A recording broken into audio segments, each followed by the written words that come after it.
군산 비흥항 주변 리조트 조성 사업이 10년간 투자자가 없어서 겉돌고 있습니다. 100억 원의 예산만 낭비하는 것이 아니냐는 우려가 큽니다. 김제 한마을에 있는 축산 분뇨 저장 시설이 무너졌습니다. 하천과 논까지 분뇨가 뒤덮으면서 주민들의 원성을 사고 있습니다. 제14회 사랑의 거북이 마라톤 대회가 오늘 익산에서 열렸습니다. 8,000명이 참가해서 장애인에 대한 편견과 차별이 사라지기를 기대했습니다. 편안한 저녁 시간 보내고 계십니까? JTBC 8시 뉴스입니다. 군산시가 비흥항의 종합 리조텔 단지 조성 사업을 추진하는 과정에서 100억 원을 들여서 사업 부지까지 마련했습니다. 그런데 10년이 넘도록 투자 유치는 전혀 이루어지지 않고 있습니다. 김진영 기자가 보도합니다. 군산 비흥항에 있는 군부대입니다. 군산시는 지난 2009년 100억 원을 들여 군부대 부지 48,000제곱미터를 샀습니다. 호텔과 콘도, 상가 시설 등이 들어서는 종합 리조텔 단지를 조성하기 위해서입니다. 지난 2007년부터 종합 리조텔 사업을 추진하고 있지만 10여 년이 지나도록 투자자를 찾지 못하고 있습니다. 군산시는 투자자를 물색하기 위해 대형 건설업체와 금융권, 콘도업계 등과 접촉해왔습니다. 이들 업체를 대상으로 사업 설명회를 열고 공모를 실시했지만 경기 침체를 이유로 투자자들은 적극 나서지 않고 있습니다. 더구나 산업단지 인근에 위치해 사업성이 떨어지는 것도 한 이유입니다. 군산시는 투자 유치가 여의치 않자 기업체 연수원을 유치하는 방향으로 수정했지만 이마저도 성과를 내지 못하고 있습니다. 이런 가운데 오는 6월 군부대가 이전을 앞두고 있어 민간 투자자 유치 압박은 더욱 커지고 있습니다. 군산시는 상대적으로 유치가 쉬운 외국 투자업체에 집중한다는 계획이지만 전망은 밝지 않습니다. 최악의 경우에는 사업 포기 방안도 조심스럽게 검토하고 있습니다. 참여하는 업체가 만약에 없다고 이제 했을 때는 일반 매각을 하고 그 공간을 활용할 수 있는 업체에게 이제 일반 매각 하는 방법도 좀 생각하고 있죠. 비흥항 종합 리조텔 사업이 100억 원이 들어가고도 10년 넘게 전혀 진척을 보지 못하면서 예산만 낭비했다는 지적을 받고 있습니다. JTBC 뉴스 김진영입니다. 한 마을에서 수십 년 된 축사의 분뇨 저장 시설이 무너지면서 주변이 크게 오염됐습니다. 김제시가 무허가 축사를 양성화한 지 반년도 채 되지 않아서 벌어진 일인데요. 주민들이 크게 반발하고 있습니다. 정원익 기자입니다. 시커먼 돼지 분뇨가 하천을 뒤덮었습니다. 농로는 물론 주변 논까지 분뇨 투성입니다. 마을에 있는 한 축사의 분뇨 저장 시설이 갑자기 무너진 겁니다. 보지도 못한 광경이 벌어지니까 빨리 전화가 온 거예요. 그래서 새벽 1시서부터 그때부터 계속 지금까지. 이 축사는 20여 년 전 무허가로 지어진 뒤 주인이 바뀌면서 입식 중단이 반복돼 왔습니다.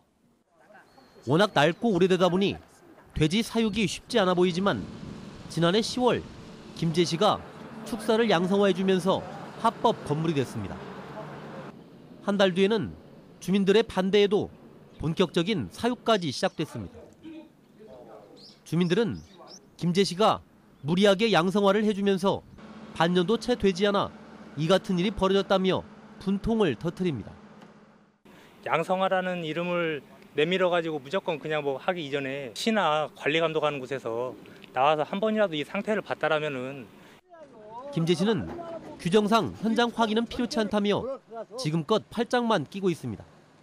건축주가 거기에 대해서는 그 조치를 해야 되겠죠. 자기 건물은 좀 위험하면 우리는 건축주한테 그런 지시는 내릴 수 있죠.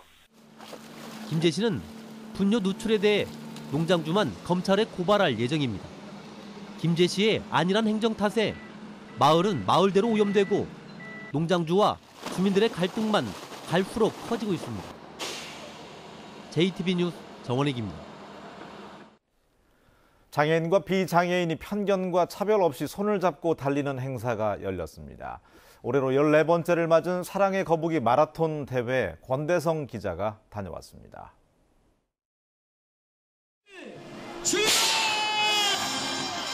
출발 신호와 함께 참가자들이 힘차게 발걸음을 내딛습니다. 장애인과 비장애인이 하나가 되어 달리고 걷는 사랑의 거북이 마라톤 대회. 손에 손을 맞잡은 참가자들의 얼굴은 활짝 핀 봄꽃처럼 화사하기만 합니다. 벚꽃도 막 길가에 많이 펴서 정말 뭐 아주 봄 날씨를 만끽하는 것 같습니다. 네. 장애인, 비장애인 나누는 게 아니고 다 같이 가족 같은 분위기, 친구 같은 분위기, 그게 너무 즐겁습니다. 네. 올해로 14번째를 맞은 거북이 마라톤 대회는 가장 늦게 결승선에 들어오는 꼴찌가 1등입니다. 8,000명의 참가자들은 경쟁이 아닌 화합을 통해서 세상의 편견과 차별이 사라지길 기대했습니다. 이 대회를 통해서 장애인도 정말 귀한, 정말 우리가 편견이 아닌 함께할 수 있는 정말 그 시민이고 함께할 수 있는 친구라는 마음들을 가지시고, 도심 공장의 운동장이 학생들의 그림 그리기와 글짓기 마당으로 변했습니다. 학생들은 따사로운 햇살 속에 자연 사랑과 저마다 꿈꾸는 푸른 세상을 그림과 글로 표현합니다. 처음에는 새들과 사람들이 관계가 멀어졌었는데 관계가 다시 좋아지면서 새들과 같이 놀러도 나가면서. 휴비스 전주 공장 등이 주최한 오늘 대회 입상자 300여 명에게는 장학금과 함께 환경부 장관상 등이 주어집니다. JTB 뉴스 권대성입니다. 박지원 국민의당 대표가 오늘 전주와 완주를 찾아서 오는 10일 보궐선거에 출마한 당의 후보들을 지원했습니다. 박지원 대표는 대통령에 도전하는 안철수 후보에게 힘을 실어주기 위해서 오는 12일 보궐선거에서 국민의당 후보를 뽑아달라고 호소했습니다. 전주 서신동 도의원 보궐선거는 국민의당과 무소속 후보가 맞대결을 펼치고 완주군 라선거구 군의원 보궐선거에는 민주당과 국민의당 그리고 무소속 2명이 출사표를 던졌습니다. 전라북도와 군산시가 군산공항의 활성화를 위해서 공항 주차료 할인을 요청했습니다. 전라북도는 군산공항의 하루 주차료가 6,000원으로 저렴한 편이지만 공항에 오랫동안 주차를 하는 승객들의 경우 부담을 느끼고 있다며 주차요금의 할인이 필요하다고 밝혔습니다. 그러나 한국공항공사 군산지사는 군산공항 전체적으로 해마다 20억 원의 적자가 발생하는 만큼 주차요금 할인이 쉽지 않다고 말했습니다. 전북교육청이 올해 초중고 저소득층 자녀의 교육정보화 사업에 44억 원을 지원합니다. 교육정보화 사업은 가정환경에 따른 교육정보화의 격차를 줄이기 위해서 컴퓨터 구입비와 인터넷 사용료, 컴퓨터 유지 보수비 등을 지원하는 것으로 올해 17,000여 명이 혜택을 받을 것으로 보입니다.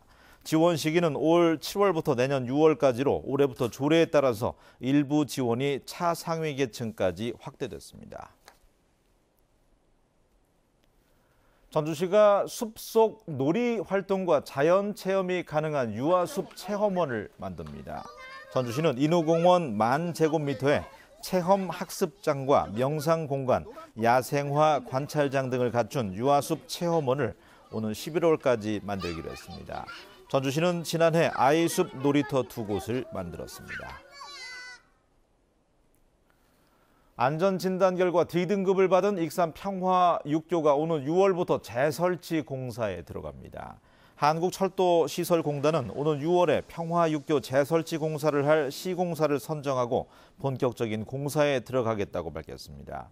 지난 1975년에 설치된 익산 평화육교는 안전진단 결과 D등급을 받아서 재설치가 시급하다는 판정을 받았습니다. 오늘 오전 1시 20분쯤 전주시 중화산동 한 주유소 앞길에서 18살 여고생 이모양이 몰던 승용차가 주유소 건물 일부를 들이받아 함께 타고 있던 10대 4명이 가벼운 부상을 입었습니다. 경찰은 면허 없이 렌터카를 운전한 사실을 확인하고 사고가 나자 달아난 이 양을 찾고 있습니다. 또한 렌터카를 빌린 과정 등도 조사할 예정입니다. 날씨입니다. 전북은 오늘 전주가 22도 등 대부분 지역의 낮 기온이 20도 안팎까지 올라서 포근했습니다. 내일도 오늘과 비슷한 기온 분포를 보이겠습니다. 아침 최저 기온은 7도에서 10도, 낮 최고 기온은 19도에서 22도가 예상됩니다. 내일은 대체로 구름이 많겠고 오후부터 일부 내륙 지역에는 빗방울이 떨어지겠습니다. 미세먼지 농도는 보통 수준이 예상됩니다. 다음 주 화요일과 금요일에는 흐리고 비가 내리겠습니다. 하지만 기온은 떨어지지 않아서 포근한 봄 날씨가 이어지겠습니다.